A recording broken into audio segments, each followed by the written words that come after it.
We have to be selective in learning and choosing and wanting to be close to Allah subhanahu wa ta'ala. Now, the vast majority of Muslims today, they speak without knowledge. And this is a very dangerous thing. If it's politics, you cannot speak without knowledge. If it's medicine, you cannot speak without knowledge. You will kill someone.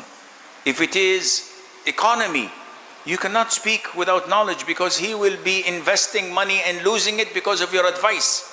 In religion, it's even worse, because you can give him the wrong advice and he would go to hell and take you down with him. And this is why Allah says, وَلَا تَقْفُ مَا لَيْسَ لَكَ بِهِ عِلْمٍ. And do not pursue that of which you have no knowledge of. Indeed, the hearing, the sight, and the heart, about all those one will be questioned. If you say something, it will be written down and Allah will ask you, why did you say, I think this is halal? Why did you say, oh, I think this person is kafir? A'udhu billah. How do you take someone out of the fold of Islam without knowledge? How do you label someone to be kafir? We have this fitna. So-called students of knowledge or scholars who sit and label mashayikh, label scholars, label du'at. Sheikh, do you know Sheikh so-and-so? No, he's mubtadi'. And Sheikh so-and-so, he's murji. And Sheikh so-and-so, he's khawarij. Sheikh so-and-so, he's Sufi, from Suf. And Sheikh so-and-so, he's Qutni, from Qutn. MashaAllah. And he starts labeling people left, right, and center. Sheikh, who's left? Wallahi, in Mombasa. Nayali, maybe. No, nobody I know in Mombasa, but I think I'm the only one left. So, yani, if you want, you can take knowledge from me. Everybody else is Ahlul Bid'ah. Ahlul Bid'ah, they are Sururi, Qutbi, Ikhwani, Tablighi, Sufi. Subhanallah, they have an arsenal of labelings. These are not scholars. And this is fitna available of people just wanting to label people. And if they don't have any people to label, what do? They stand in front of the mirror and they look at themselves. Wallah, I think you have a problem. They backfire on their own selves. No. This is not knowledge.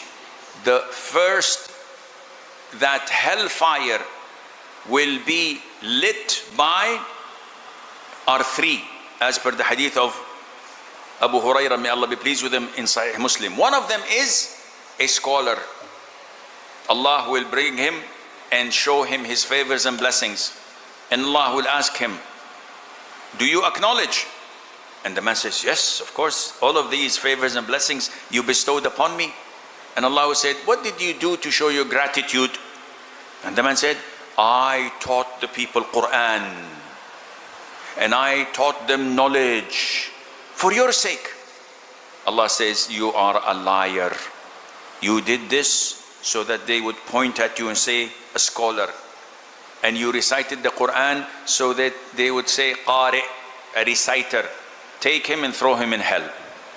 And he will be dragged on his face and thrown in hell. So this ilm, the first thing it requires is what?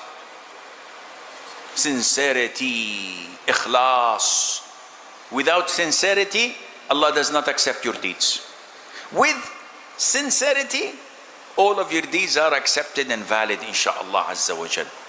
And this is why the Prophet said, alayhi salatu wasalam, whoever calls people to right guidance will have a reward like that of those who follow him, without it detracting from their reward in the slightest. This is ni'mah from Allah. You learn one hadith and you tell it to one, you will have his reward every time he says it. Imagine if you are blessed with some knowledge. You come to this huge gathering and you say to them, the Prophet of Allah alayhi salatu wasalam said, Whoever prays 12 rak'ah in the day and night, Allah will build him a house in Jannah.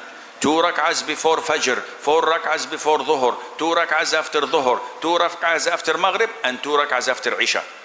How many? 12. So imagine if 15 took this hadith and said, Ya Allah, I will inshallah always do this. You go home, sleep, and your meter is running. Every single day they pray. Because you taught it to them. I remember 35 years ago, almost, I was a teacher in high school. And you know, my beard was long as this. Yeah, it's not long. It's not gonna get shorter. But my thobe was short. I was really extremist at the time. My thobe was to the middle of my legs.